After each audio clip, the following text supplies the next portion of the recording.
नमस्कार मित्रांनो, लग्नानंतर होईलच प्रेम या मालिकेच्या पुढच्या भागामध्ये आता एक जबरदस्त असा ट्विस्ट आपल्याला पाहायला मिळणार आहे। ज्या क्षणाची तुम्ही इतक्या आतुरतेने वाट पाहत होता तो क्षण मालिकेमध्ये लवकरच आपल्याला पाहायला मिळणार आहे।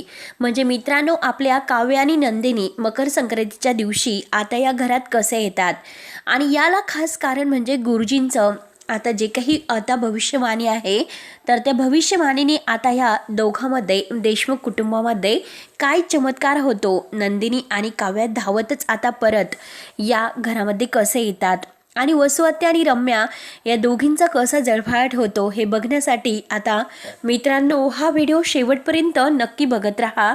आणि जर तुम्ही आपल्या चॅनलवर नवीन असाल तर चॅनलला सबस्क्राईब करण्यासाठी मात्र विसरू नका, जेणेकरून तुम्हाला आता नवनवीन आता व्हिडिओ पाहायला मिळतील। तेव्हा आता मित्रांनो, आता मात्र नंदिनी आता ही जीवाला कॅफेमध्ये भेटायला बोलावते, कारण तिला खास करून आता जीवाला जे काही डिव्होर्स पेपर आहे तर त्या डिव्होर्स पेपरवर साईन आणि त्याची संमती घेण्यासाठी मात्र नंदिनी तेथे आलेली असते। परंतु आता जीवा तिला अगदी प्रेमाच्या भाषेत अगदी बोलण्याचा खूप प्रयत्न करतो, पण नंदिनी डायरेक्ट आता डिव्होर्सच्या सत्यापर्यंत येऊन पोहोचलेली असते। काही झालं तरी आता शेवटी डिव्होर्स घ्यायचा हा तिने मनाने ठरवलेला एक असा निर्णय असतो, म्हणून ते डिव्होर्सचे पेपर आहे तर ते मात्र आता जीवाला दाखवते। आता जीवाला हे बघून डोळ्यामध्ये पाणी येतं। जीवा म्हणतो की नाही नंदिनी, तू कधी असं नाही करू शकत, कारण मला आता माझी जी चकाचक बाई आहे तर ती मला हवी आहे आणि काही झालं तरी आता शेवटी मी माझ्या नंदिनीला, हसऱ्या नंदिनीला पुन्हा मिळवणार, माझ्या पहिल्या नंदिनीला मी पुन्हा मिळवणार। किती काही झाले तरी शेवटी नंदिनी तुला देशमुखांच्या घरात यावंच लागेल।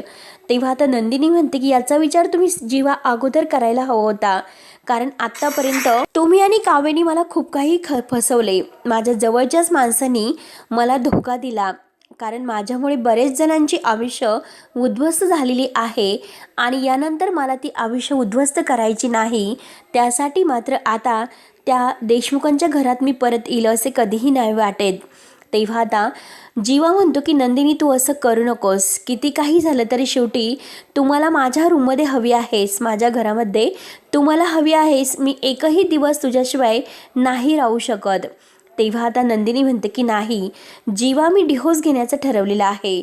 तेव्हा आता जीवा म्हणतो की प्लीज नंदिनी तू एकदा विचार कर, काउन्सिलरने तुला हेच सांगितलं असेल की आता जीवा या डिव्होर्स पेपरवर कधीही सह्या नाही करणार आणि माझी संमतीसुद्धा आता ह्या डिव्होर्सला नसेल, कारण मला या घरामध्ये माझी नंदिनी हवी आहे।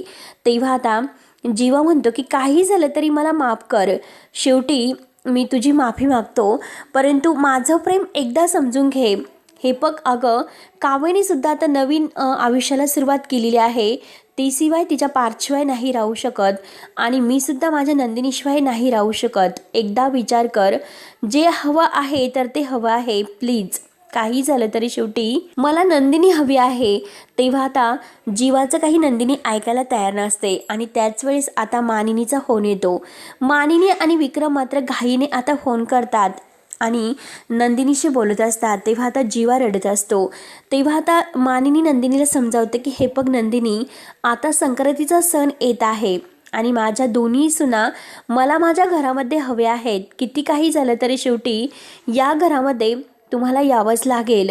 आता गुरुजीसुद्धा घरामध्ये एक पूजा ठेवलेली आहे आणि त्या पूजेसाठी सुद्धा आता तू या घरामध्ये येच, काही झालं तरी शेवटी तुला या घरामध्ये यायचं आहे नंदिनी, एका आईची रिक्वेस्ट समज, कारण मी तू सगळं काही सहन करेल, परंतु नंदिनी तू या घरातून गेलेली मी काही सहन करणार नाही, काही झाले तरी शेवटी तुला इथे यावंच लागेल। तेव्हा मात्र आता नंदिनी म्हणते की नाही आई, आता ती म्हणजे माझ्या घरात येण्याची सगळे काही अगदी माझी आशा संपलेली आहे, काही झाले तरी मी परत त्या घरामध्ये नाही येऊ शकत। आता मानिनी खूप रिक्वेस्ट करत असते आणि त्याच वेळेस आता मानिनीला चक्कर येते। मानिनी आता फोनवर बोलता बोलता चक्कर येऊन खाली पडते। आता चक्कर येऊन खाली पडल्यानंतर मात्र आता नंदिनी खूप घाबरते। नंदिनी म्हणते की आई आई। तेव्हा आता विक्रम म्हणतो की नंदिनी अगं, मानिनीला काहीतरी झालेले आहे, प्लीज एकदा समजून घे। आणि आता नंदिनी धावतच मात्र आता देशमुखांच्या घरात यायला निघते आणि त्याच वेळेस आता तेथे गुरुजी सुद्धा आलेले असतात आणि गुरुजींनी आता मालिनीने आता या घरात जे काही आता झालेलं आहे, कारण आता मालिनीला असं वाटतं की घरामध्ये खूप काही म्हणजे घडून गेलेलं आहे आणि आता हे सगळं काही घडून गेल्यानंतर मात्र घरामध्ये आता ही शांतता परत येण्यासाठी आणि घरच्या लक्ष्मी घरामध्ये परत येण्यासाठी मालिनीने आता ही संक्रांतीची पूजा ठेवलेली असते. कारण संक्रांतीच्या सणाला दोन्ही सुना मला घरात हवे आहे, जेणेकरून माझ्या घराचं जे अगदी हसू आहे तर ते परत येईल, आनंद परत येईल. त्यामुळे मात्र मालिनीने ही पूजा ठेवून गुरुजींना घरी बोलावलेलं असतं. आता गुरुजी घरी आलेले असतात आणि त्याच वेळेस तिथे नंदिनी आलेली असते.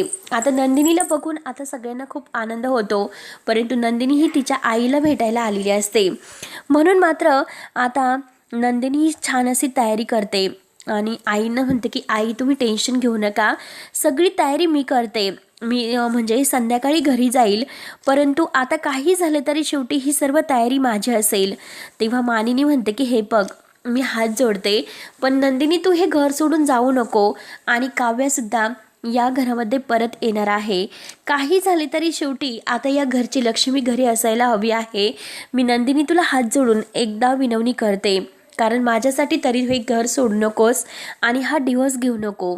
तेव्हा आता त्याच वेळेस गुरुजी आत येतात. गुरुजी आता आत आल्यानंतर गुरुजी म्हणतात की अनर्थ, खूपच अनर्थ, महाभयंकर महाभयंकर असे अनेक शब्द ते बोलत असतात. तेव्हा आता कुणाला काहीच कळत नसतं की नक्की गुरुजींना काय झालं, गुरुजी इतके का भडकले असतील. तेव्हा मात्र आता गुरुजी आत येतात. नंदिनी त्यांना पाणी वगैरे देते. तेव्हा आता गुरुजी म्हणतात की हे बघ नंदिनी, मी जे काही सांगतो ते ऐक, कारण या घराचं सुख कशात आहे, कारण या घरामध्ये एक खूप मोठा अनर्थ घडणार आहे. किती काही झालं तरी शेवटी हा घरातील आनंद टळला पाहिजे.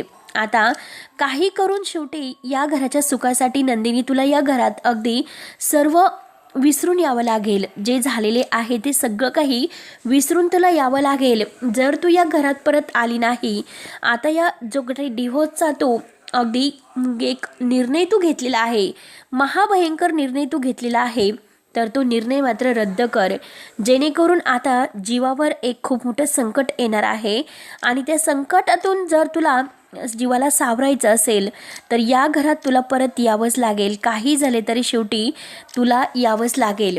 म्हणून आता गुरुजी नंदिनी म्हणते की गुरुजी तुम्ही काही बोलू नका, कारण या घरासाठी मी कधीही योग्य नव्हते, कारण जे काही झालेलं आहे ते केवळ माझ्यामुळे झाले. दोन प्रेम करणारे जे प्रेमीर आहे तर ते माझ्यामुळे वेगळे झाले. त्यामुळे आता मात्र काही झाले तरी शेवटी मी या घरामध्ये परत नाही येऊ शकत. नंदिनी असं म्हटल्यानंतर मालिनी आणि विक्रम यांना धक्का बसलेला असतो. तेव्हा काही करून आता शेवटी गुरुजींनी नंदिनीला खूप समजावलेलं असतं. गुरुजी म्हणतात की हे बघ, जर नंदिनी या घरात तुला दुःख संकट नको असेल तर शेवटी या घरात तुला परत यावंच लागेल आणि काव्याला समजून घ्यावं लागेल. आणि हे बघ, काव्याचं सुद्धा यात काही दोष नाही. काव्याने जे काही केलं तर एक खूप मोठा त्याग केलेला आहे आणि त्या त्यागातून मात्र तिने जो निर्णय घेऊन आता या घराच्या सुखासाठी जे स्वीकारलेलं आहे तर ते योग्य आहे. त्यामुळे नंदिनी प्लीज माझं ऐक, जीवावर जर तुला संकट येऊन द्यायचं नसेल तर शेवटी तुला माझं ऐकावंच लागेल. काही झाले तरी आता तुला ह्या जीवासाठी घरी यावं लागेल. तेव्हा मात्र आता गुरुजी खूप मोठी भविष्यवाणी सांगतात की हे बघ नंदिनी, जर तुम्ही एकत्र नाही आलात, काही कर, पण तुम्हाला एकत्र यावंच लागेल. शेवटी या घरासाठी, या घराच्या सुखासाठी आणि तुझ्या सासू सासऱ्यांसाठी, आणि या घरात तू जर नसेल तर या घरात एक असा खूप मोठा अनर्थ घडेल, ज्या अनर्थाला सामोरं जावं लागेल. गुरुजी वसुआत्या आणि रम्या या दोघींकडे बघत असतात आणि आता वसुआत्या आणि रम्या मात्र या घराला पोखरून खाईल असे नाव न घेता गुरुजींनी सांगितलेलं असतं की या घरात अगदी वाईटावर टपलेले आहेत आणि लवकरच त्यांचे चेहरे सगळ्यांच्या समोर येतील. या घरात कोणीही वाईट करण्याचा जो प्रयत्न केलेला आहे तर त्याला या घरातून लवकरच बाहेर जावं लागेल. त्यामुळे नंदिनी, अगं या घराला वाचवण्यासाठी, या घराचं सुख तुझ्यात आहे, तुझ्या हातामध्ये आहे. काव्य तुझी बहीण आहे आणि तू काव्याला समजून घेऊ शकते, पण काही झाले तरी शेवटी तुला या घरात परत यावंच लागेल. असे मात्र गुरुजी सारखं नंदिनीला तेच म्हणत असतात. विक्रम आणि हे सगळेजण विचार करत असतात की आता नंदिनी काय असा निर्णय घेईल. जीवा म्हणतो की हे बघ नंदिनी, जे डिव्होर्स पेपरचं तू खूळ डोक्यामध्ये घेतलेला आहे आणि जे पेपर्स तुम्हाला दिलेले आहेत ते पेपर्स मी फाडून टाकलेत. नंदिनी, काही करून मला डिव्होर्स नको आहेत, मला तुझ्याबरोबर सुखी संसार करायचा आहे. काही झालं तरी शेवटी आता आपल्याला एकत्र यायचं आहे, मला ती हसती खेळती नंदिनी हवी आहे. तेव्हा आता नंदिनी म्हणते की गुरुजी, मी तुमचं ऐकते आणि या घरात मी राहायला तयार होते, परंतु जीवाच्या रूममध्ये मी नाही राहू शकत.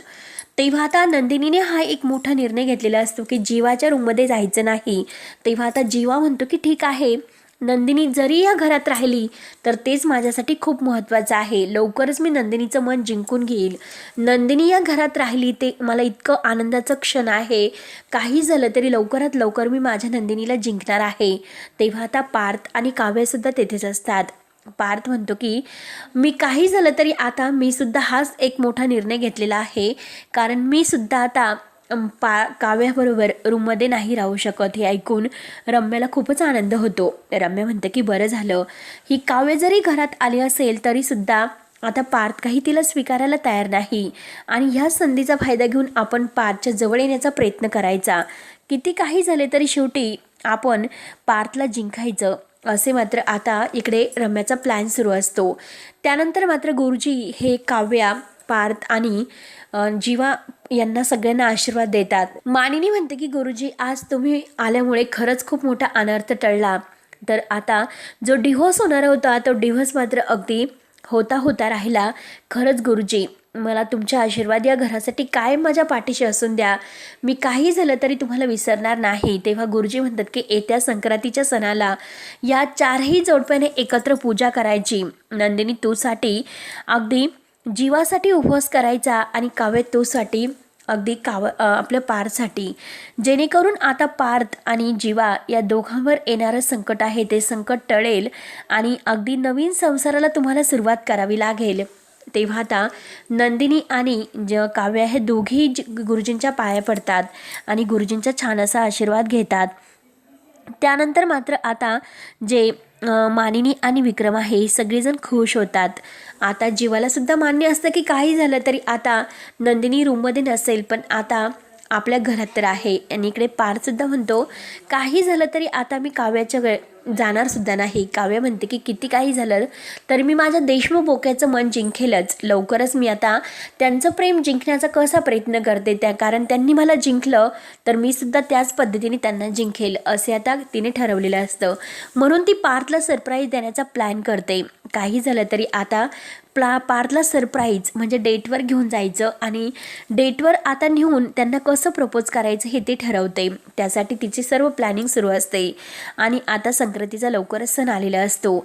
आता मानिनीने छान अशा साड्या त्या दोघींसाठी आणलेल्या असतात आणि जीवा आणि पार्थ त्या साड्या देऊन त्या दोघींना त्या साड्या द्यायला सांगते आणि संक्रांतीचा हा सण अगदी थाटामाटात पूर्ण होतो, जेणेकरून मात्र आता सगळं काही अगदी व्यवस्थित होणार आहे. तेव्हा मात्र आता सगळेजण खूप छान तयार होतात आणि छान तयार होऊन आता ह्या सणाची पूजा करतात, जेणेकरून आता संक्रांतीच्या सणाला नंदिनी आणि काव्या घरात आलेले असतात आणि जीवा आणि पार्थला लवकरच मात्र आता आपल्या लक्ष्मी घरात आल्याने मानिनी आणि विक्रम खूपच खुश होतात आणि गुरुजींमुळे आज एक खूप मोठा अनर्थ होताना टळलेला असतो, जेणेकरून मात्र आता नंदिनीने डिव्होर्स पेपर जे पाठवलेले असतात तर डिव्होर्स पेपर फाडून या घरावरचं संकट आता टळलेलं असतं. तेव्हा आता मित्रांनो, आता ह्या सगळ्यांच्या संसाराला कशी नव्याने सुरुवात होती हे बघण्यासाठी आपल्या चॅनलला नक्की सबस्क्राईब करत राहा. धन्यवाद.